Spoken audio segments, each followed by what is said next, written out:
Hello, everyone, and thank you for joining today's presentation on developing genetic engineering tools for non-conventional and non-model yeast, presented by Dr. Mark Blenner of the University of Delaware.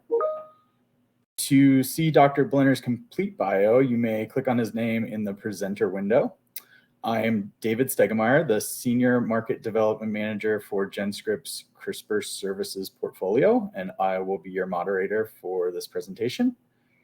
We do encourage you to participate today by submitting any questions you have during the presentation. To do so, simply type them into the field below. We'll answer as many questions as we have time for and follow up any others after the talk.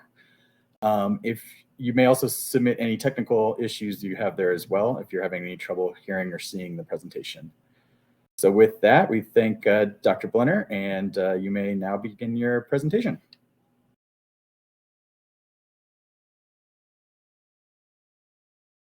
Okay, thank you. I'd like to just thank everyone for the opportunity to share our work with you today. My name is Mark Blenner. I'm an associate professor of chemical engineering at the University of Delaware. And I'm going to share with you a bit about what my group has done in developing genetic engineering tools for non-conventional and non-model yeast. So to start with, from a high level, as a chemical engineer, I view the cell as a chemical manufacturing plant. And inside of this plant, there's a huge number of chemical reactions occurring, and there's a fairly complex network of coupled energy and redox reactions along with the material network. And so if you take a look at the simple diagram of cellular metabolism that's over on the side of my slide here, every one of these lines is an enzyme catalyzed reaction, and each one of these dots or nodes is a small molecule metabolite. So you can see the intricate way in which this network is connected. And this is just looking at sort of the very central most parts of metabolism. And so if we're thinking about using cells as chemical factories, then we have to gain control over this network. And so if, for example, we decide that we want to make a particular product that isn't made by a cell, this particular cell normally, what we end up needing to do is adding reactions that don't already exist there. And so you might see this new line being drawn to another node, indicating that we're adding in a new enzyme to catalyze a new chemical reaction. Now, this is already occurring within the context of this existing cellular network. And so we also have to think about ways that we need to redirect the reactions or redirect the flux of these intermediates towards this new product. And at the same time, we have to cope with the needs for the cell to have energy and metabolites for its own growth. And so this together is known as metabolic engineering. And so we're thinking about the ways that we can rewire the metabolism of the cell so that cells can meet its basic needs, but can be co-opted to produce chemicals that are of value to society. Now, the way in which we can control these reactions is basically through the use of synthetic biology. So all these lines I mentioned were enzyme catalyzed reactions. And so that means that we have proteins that are acting as catalysts. In order to get those proteins in the cell, sort of work backward through the central dogma of molecular biology. And it turns out that the instructions for those enzymes are encoded in the DNA. And so this really becomes, if we want to engineer the metabolic network, we have to use synthetic biology to change the DNA within these cells. And so that's why a lot of our work largely focuses around genetic engineering tools to do genome engineering, to put new DNA into cells in specific locations, and to have control over that through things like promoter engineering. And so this is kind of the starting point for how we think about engineering cells.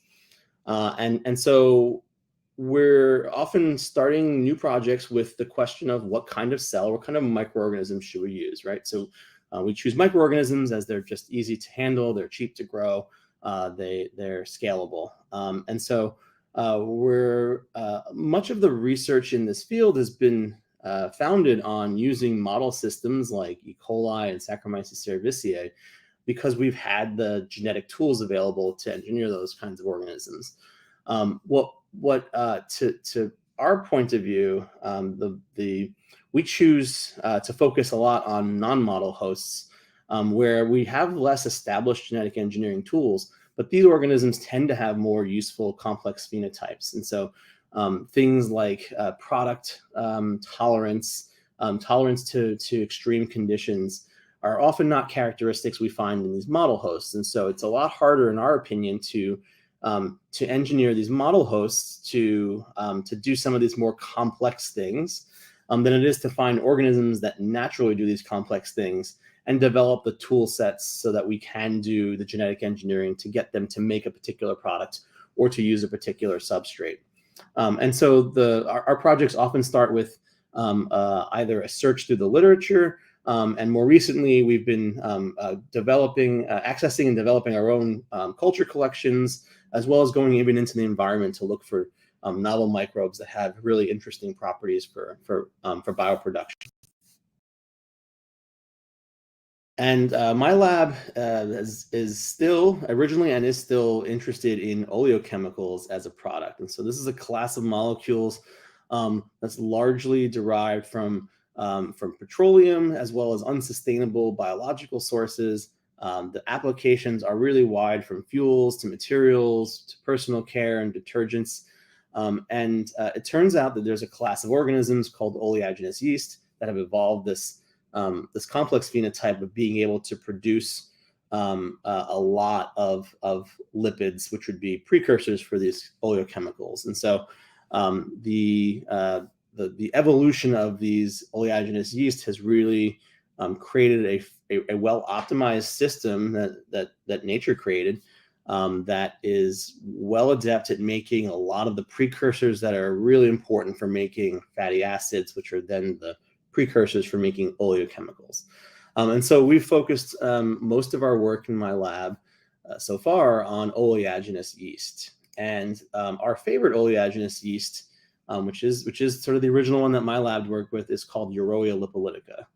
Euroia lipolytica is not too dissimilar from better known beer brewing yeasts, but instead of creating a lot of alcohol, what it does is create a lot of lipids.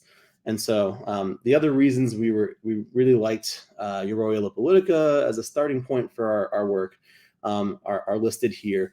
There were some genetic engineering tools available. It has a fairly wide range of tolerance to different salts and chemicals. It can use a lot of different substrates, and it has a history as being an industrial host. And so we and others in the field, a little over 10 years ago now, developed a whole suite of promoters and DNA control elements that have been the foundation for a lot of the advanced metabolic engineering we've seen in the past 10 years. And so I'm going to go through some short stories on some different genetic engineering tools that my lab has developed, and show you different ways in which we're using them to optimize increasingly more challenging yeast for biochemical production. And so this is a project that was done by one of my senior graduate students, Vijay Ganesan. In this project, as we were developing new promoters, we realized that there was a small promoter element called the TATA or TATA box that could be used to sort of tune the level of a promoter, so how strongly you got expression from a particular gene, without really interfering with the rest of the other properties of those promoters. And so given the small size of this genetic element, we thought that we would create use the TATA box as a way to fine-tune expression levels for heterologous genes. And so what he's done is basically randomized those 8 base pairs that make up the TATA box. And then we use that to drive the expression of a green fluorescent protein.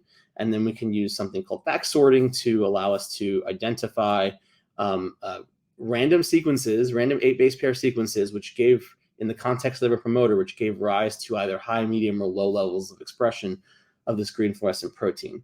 And then we can sort those populations out and sequence the DNA to see what TATA boxes led to which, either high, medium, or low levels of expression. We're just showing some of the results here on the bottom. And interestingly, we find lots of TATA box sequences which are less optimized than the already strong one that was present in this promoter originally, but we found a few other ones that are more that are actually more strong. And so we can use this information to optimize heterologous pathways, so pathways that are non-native to our yeast system. And so we're showing an example of that here. Where we wanted to convert tryptophan into something called deoxyviolacin. This has a particularly, it's a colorful product, so it's easy to identify. These series of reactions are catalyzed by 4 different enzymes, and there's a competing non-enzymatic reaction that occurs with one of the intermediates.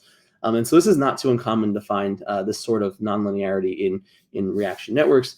And so what we did was, it's not clear what is the optimal expression level for each of these 4 enzymes to produce the most deoxyviolacin. Intuitively, we might think that we want to make every one of these genes express very strongly, but if the intrinsic activity of these enzymes in our yeast is different than expected, then that relationship may not be true. So we were able to make a 625 pathway library. So we took all 4 of these genes and placed in front of it the same promoter with one of 5 variants of the TATA box sequence that went from strong to weak expression levels. And so we've called the strongest one 5, the weakest one 1. And we made every combination of promoter strength driving each of these 4 genes. And we were able to transform this library into our yeast and test for the sort of the most brightly colored clones that we got at the end of a growth period. And so we're just showing again some of those results in the bottom here, and what should be obvious from our results is that there's no real there are certain steps which are sort of insensitive to the expression levels, and some other steps which some other enzymes which are very strongly sensitive to expression levels, and that the optimal answer here is not to just have the highest expression level for each enzyme. And so we can balance these pathways and produce and optimize them in rapid fashion. Another tool that we worked on with collaborators from UC Riverside many years ago now, in 2016, was the development of the first CRISPR-Cas9 system for Yersinia lipolytica. And here, the key insight that we had was that it turns out that the expression of the guide RNA, so this is the piece of RNA that dictates where the Cas9 enzyme will cleave DNA, was sort of the limiting factor for us. And so Corey Schwartz from Ian Wilden's lab came up with this hybrid promoter system to drive higher expression levels of the guide RNA. We're just showing the results where for a certain combination of a certain promoter design, we're able to achieve for this particular gene nearly 100% efficiency in its deletion. We use tools like that. We use that tool and similar developed tools to do metabolic engineering in Yersinia lipolytica to help speed that along. And so one of these projects is work that has been done by a recent postdoc from my lab, Siva Somasudran, and he worked on making fatty alcohols in Yersinia lipolytica through compartmentalization and co-localization strategy. And so here, what we've done is localize the enzymes to make this product fatty alcohol to the peroxisome. So this is a specific organelle within the cell. We chose that organelle because it's where a lot of toxic reactions go, and the intermediates for fatty alcohol production can be toxic to cells. It's also a place where in Yersinia lipolytica, we expect there to be a lot of fatty acyl-CoA, which is the substrate for the fatty alcohol reductase, which is the fatty alcohol forming enzyme. So Siva figured out that in addition to using a proper tag to effectively localize this enzyme to the peroxisome, that by actually fusing it to this 3-cat enzyme, which is a protein which makes a precursor for basically providing fatty acyl-CoA, by fusing the reductase enzyme to this 3-cat enzyme, that we were able to get very high levels of fatty alcohol produced. And it turns out that it's actually the fusion, putting those 2 enzymes in close proximity together, not just using its mechanism for importing into the peroxisome, which is most important for the high activity that we're observing. He also then addressed the issue of providing sufficient cofactor to drive the alcohol forming reaction in the peroxisome. And so NADH is plentifully available in active peroxisomes that are undergoing beta oxidation. But NADPH, which is the cofactor needed for the alcohol forming reaction, is not as available. And so we've tried a couple of different strategies, including the expression of this POS5 enzyme, which is an NADH kinase, in the peroxisome. And by doing so, we're actually able to convert NADH into NADPH, and that helps further increase the fatty alcohol production that we're seeing. We've tried some other strategies to improve the titers, but they're fairly insensitive to those efforts at this point. And so we're able to achieve about 1.6 grams per liter in batch, which is the highest observed fatty alcohol titer in a batch system to date. And then by doing a little bit of process optimization in a bioreactor, we're able to almost double that titer.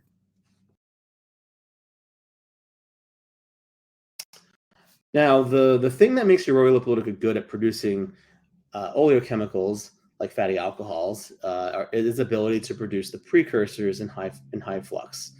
It turns out that those same precursors like acetyl-CoA and NADPH are also needed for lots of other products, including pharmaceutical intermediates or plant natural products. And so Ayushi, who's a senior graduate student in my lab, has been working on engineering Uroa lipolytica as a host not only for oleochemicals, but also now for natural products. And so she worked on making a compound called geraniol, which is an important intermediate in making more complex natural products. It's also an interesting product on its own. It has a sort of a rosy scent to it. By employing strategies that have already been shown to be effective in other yeasts, by employing basically the same strategy, she's been able to show much higher titers of geraniol than have been reported in other yeast studies. And this is due to the optimized metabolism of Uroa lipolytica for producing these precursor compounds.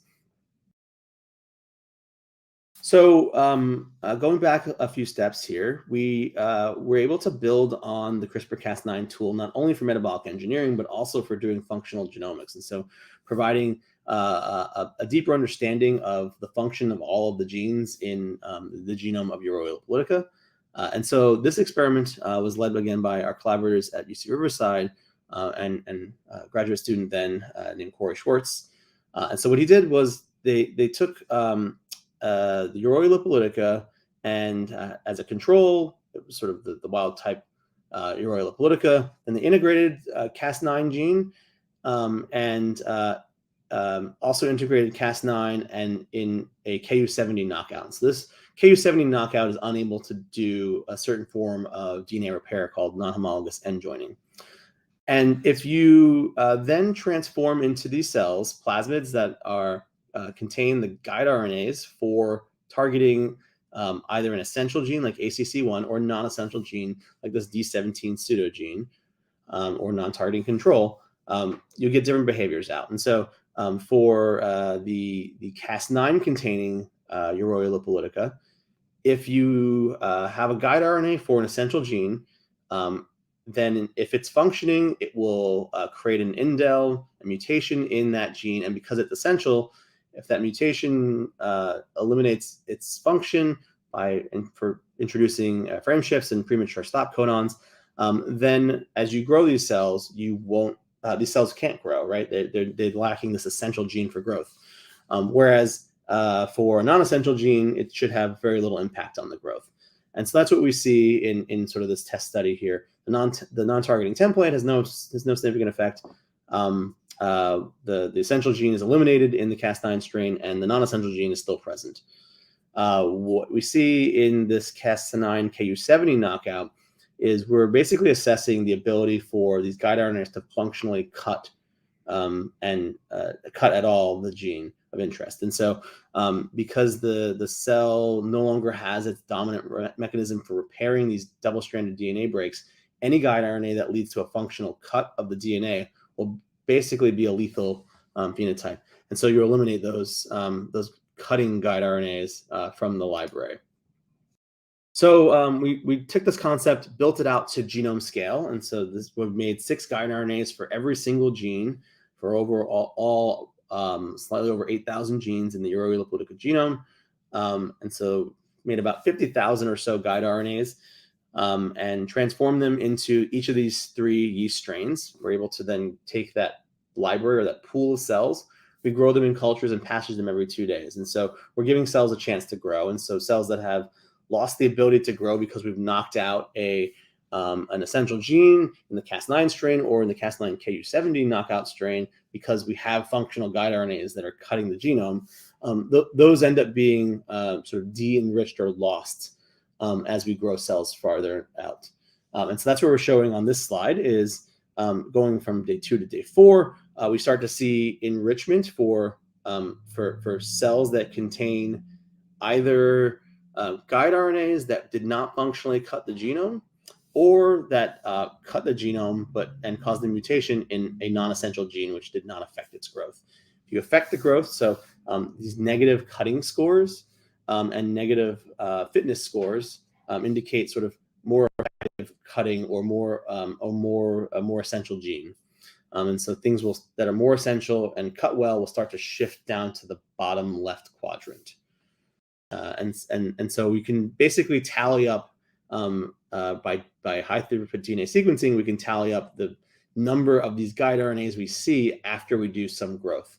And again, the ones that are most for genes that are most essential, we see the sort of the lowest fitness scores. Genes that cut for guide RNAs that cut those genes really effectively, we see low cutting scores. And so what this allows us to do now is to actually take our libraries and sort of filter the data post hoc. And so we're showing our sort of a selected set of known essential and non-essential genes and their fitness scores.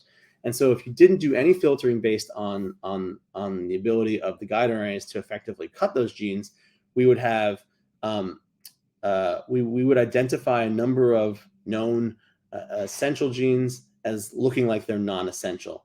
Whereas if we filter the data shown on the bottom, we're able to get a better separation of essential and non-essential genes. And so this kind of higher quality data allows us to more easily identify essential genes from these genome scale screens when we compare them to other genome scale screens like transposon mutagenesis libraries. And it's particularly useful for sort of the smaller end genes that I think are just statistically harder to access via the transposon screens. Comparing known essential genes to known essential genes from Saccharomyces cerevisiae, we find a large number of genes that are uniquely essential to ureolipolytica. However, almost half of those genes are the functions of those genes are unknown. And so what this is telling us is there's still a lot of this, what I call genomic dark matter out there that we need to further investigate to understand the full capacity of this cell line and really all cells that we work with. We developed another genome editing tool called a base editor. We applied a base editing tool to ureolipolytica. And so here, rather than introducing double-stranded DNA breaks, what we're able to do is to chemically modify bases without the double-strand break. And in doing so, we can more effectively do what's called multiplexing, where we actually edit multiple targets at once. And so we're showing here on the bottom sort of the end result of a lot of optimization work by Vijay, where he's able to actually edit with over 40% efficiency 5 targets at once. And this is nearly impossible to do in our system using CRISPR-Cas9. That number of double-strand breaks is going to be toxic to cells. He then applied this tool to do a large combination of different types of knockouts to improve the production of a natural product called naringenin. And so in doing so, we were able to just demonstrate for the first time certain knockouts would have a beneficial effect on increasing the titer of naringenin. We're able to double the titer just through these knockouts. My lab has also started working with other types of oleaginous yeasts.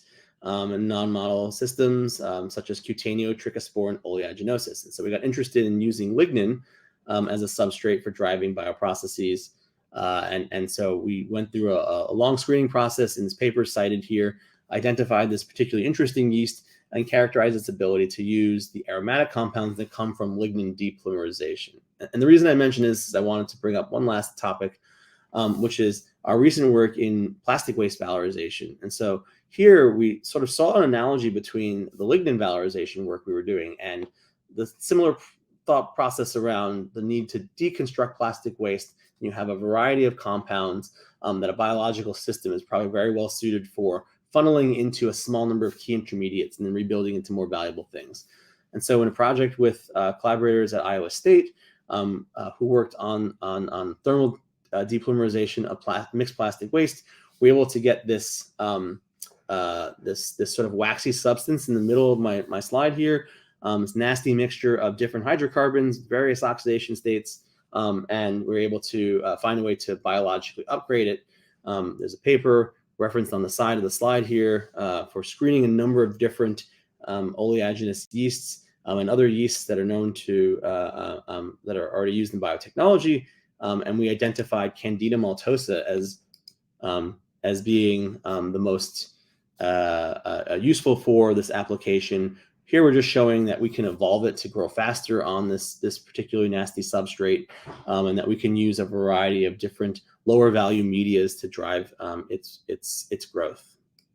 The last thing I want to point out is we were able to develop a series of genetic tools to enable us to do genetic engineering in this new non-model yeast.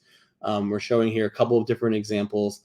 We were able to take a bunch of different DNA fragments, assemble them together to make a beta carotene production pathway, and then directly integrate that into the genome of this yeast. And you can see some of the results there. We can just see the more orange color of the beta carotene in the cells on the right-hand side. We were also able to identify some new targets for improving the growth rate of this yeast on this particular substrate, which is shown on the bottom left. And we're able to use the same the promoters we've developed and the transformation methods, the genome engineering tools to overexpress that particular transcription factor. So the conclusions are that I think it's really important for us as a community to lean into biodiversity and take advantage of natural biodesign principles, that the accelerated tool development that we've seen in the last decade has really intensified the engineering of Euroia lipolytica, and that as we start to dive into more interesting organisms, that we can take a lot of lessons learned from Euroia lipolytica and similar systems that may help us accelerate the onboarding of new microorganisms for bioproduction. So with that, I'd like to thank you all for your time and acknowledge many of the students in my lab who have done a great deal of the work that you have seen today. And I'm happy to answer any questions you all have. Thanks.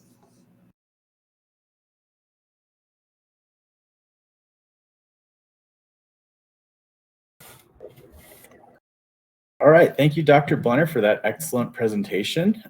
We can now start the live Q&A portion of the webinar. I see we have some great questions already coming in. If you have any questions that you would like to ask, please do so now, and we'll answer as many as we have time for.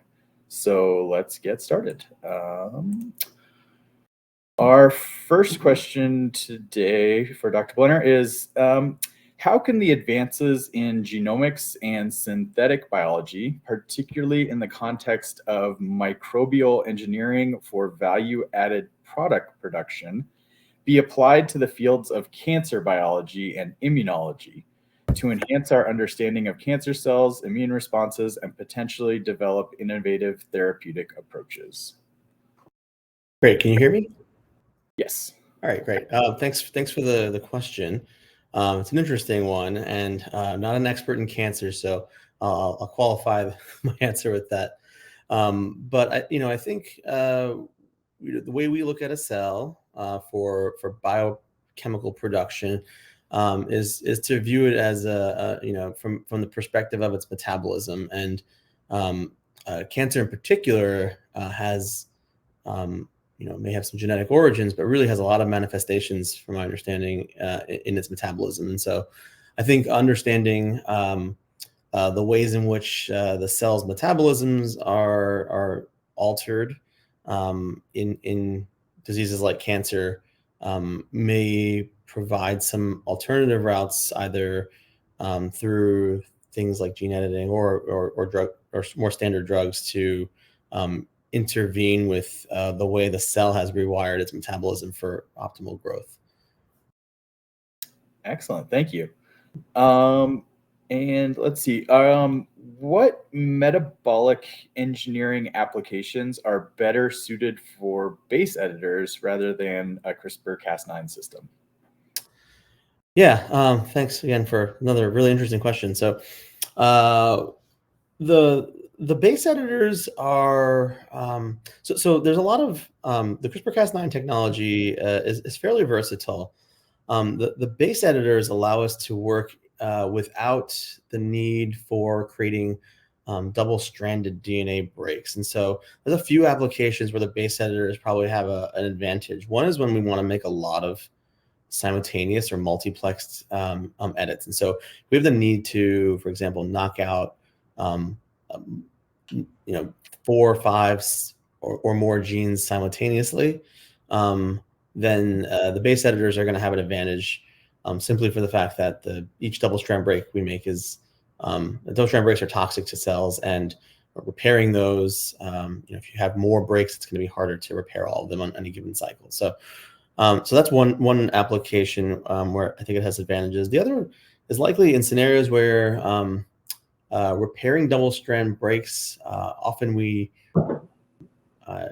need dividing cells. And so if you're working in cells where that they're not dividing or not dividing quickly, the base editors might be a faster and easier way of doing the genetic engineering in those systems. Great, thank you. Do you see there's other opportunities for cellular engineering of oleaginous yeast? Yeah, I mean, so the oleaginous yeast, right, I think are a great platform for producing oleochemicals, right? So these molecules derived from fatty acids. But we really haven't, I think, explored a wide range of that space yet as a community. So there are additional oleochemicals, I think, that we will start to consider as we get better and better at engineering these organisms. Um, uh, Thinking about potential materials applications that might come from oleochemical intermediates, like there's a class of biological polyesters, which are derivatives of fatty acid intermediates. And so I think there's still a lot of space to work in for the oleochemicals themselves. You've seen the presentation some of our recent work in trying to expand into natural products, and for the reasons of like they share a lot of the same metabolic precursors as oleochemicals.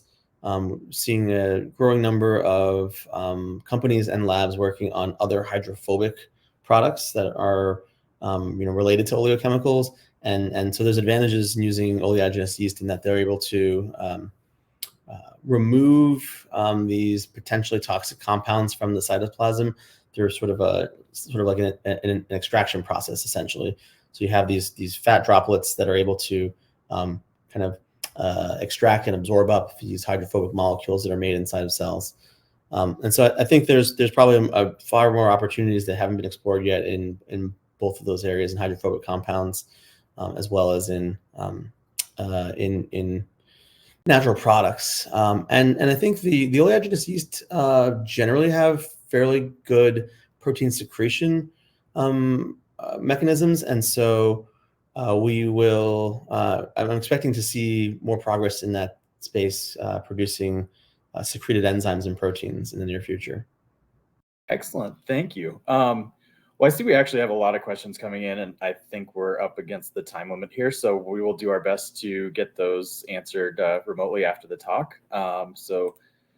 Again, I'd like to thank the audience for joining us today and for your wonderful questions, and a big thank you to Dr. Blenner for his talk. We do have a little bit of a break scheduled, I think, between now and the next talk. So definitely want to encourage everyone to check out the booths and reach out with any questions to your booth representative there. And we're happy to have you. And thanks again. Until next time.